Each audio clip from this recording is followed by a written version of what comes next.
alam niyo po ba na nataranta si Annabel Rama nung Tuesday night? Bakit siya nataranta? Eto na, napasok po ng hacker ang kanyang Instagram account. My gosh, dapat ipo-phone pass ko siya ngayon pero hindi naman siya sumagot kung pwede ba o baka mahirap na, baka biglang i-booking niya kung sinong pinagbibintangan niya ng hack ng kanyang account. Anyways, kasi eto nga, nung Tuesday din or Monday night yata, may maganda po siyang, hindi, parang Tuesday nga, may maganda po siyang pinost tungkol sa kanyang daughter-in-law na si Alexa Gutierrez, no? Mrs. po ng third son, kumbaga third child niya na si Elvis Gutierrez. Hindi naman po lihim na nung January 3, mula po sa stay nila sa Tokyo, Japan, sa family bonding po nila doon, sa aeroplano, hindi na po makatayo, makakilos masyado si Alexa. So, from paglapag po nila ng Pilipinas nung January 3, diniretso na po sa isang hospital si Alexa, sa isa pong emergency room, no? Emergency room ng malaking hospital. Okay, hindi na po nakalabas ang hospital. Diretso na po na kinumpine si Alexa. And nung January 4, Thursday, napag-alaman nila, sobrang lungkot nga po. Kaya hindi po that time, balak ko sanang i-phone patch po si Rupa Gutierrez, pero hindi siya sumasagot. May emergency po sila. Yun nga po kay Alexa, no? Nalaman po nila na it's leukemia. Malala po ang leukemia na ni Alexa. So, diretso na po sa confine, pagka-confine sa hospital. So, nung Tuesday po ay may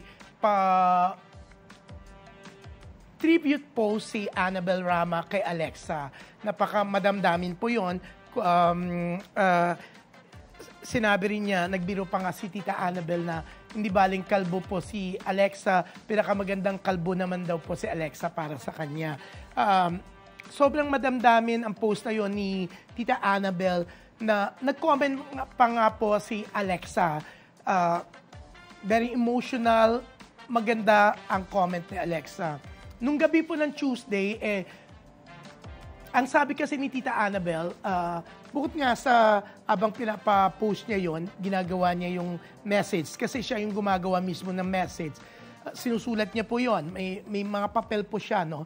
Actually, ang mga papel niya yung mga old scripts ni Rupa, ni Richard Gutierrez, yung mga old scripts sa mga shows ni Raymond Gutierrez o ni Tito Eddie Gutierrez, no? Yun po ang ginagamit ni Tita Annabel. Yung likod nun, sinusulatan niya, yun ang scratch papers po niya, no?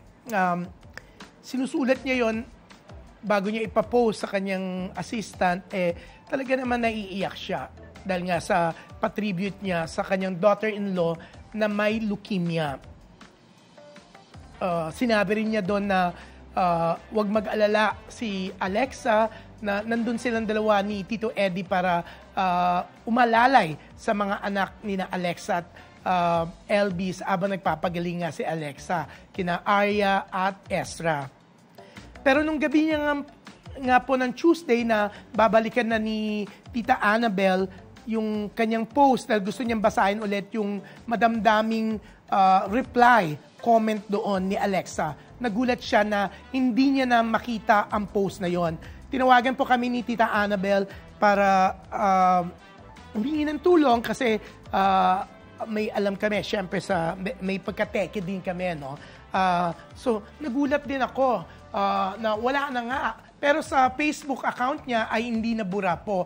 So, yung post na yon. May duda po si Tita Annabel na may hacker na nakapasok sa kanyang Instagram account at binara ang kanyang madamdaming post for Alexa.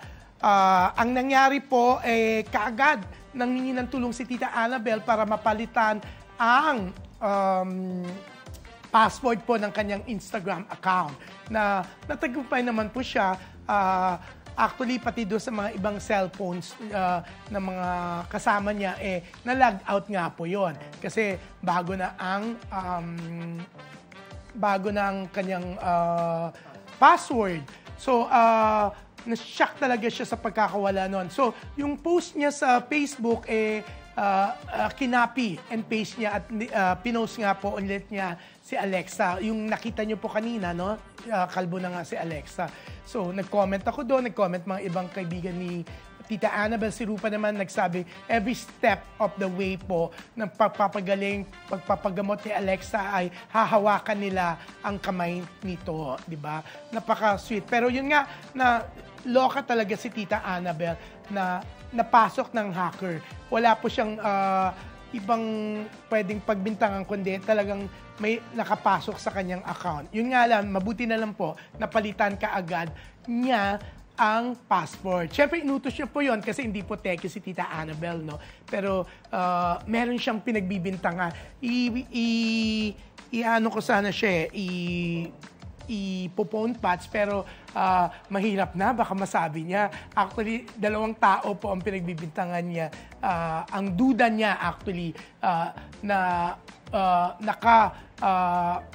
pasok sa kanyang account. Siguro minsan pinapakiusapan niya rin yung isa doon o baka yung 2 yun na i-post siya, baka nakuha po yung password or baka alam nga po yung kanyang password, di ba? Pero yan,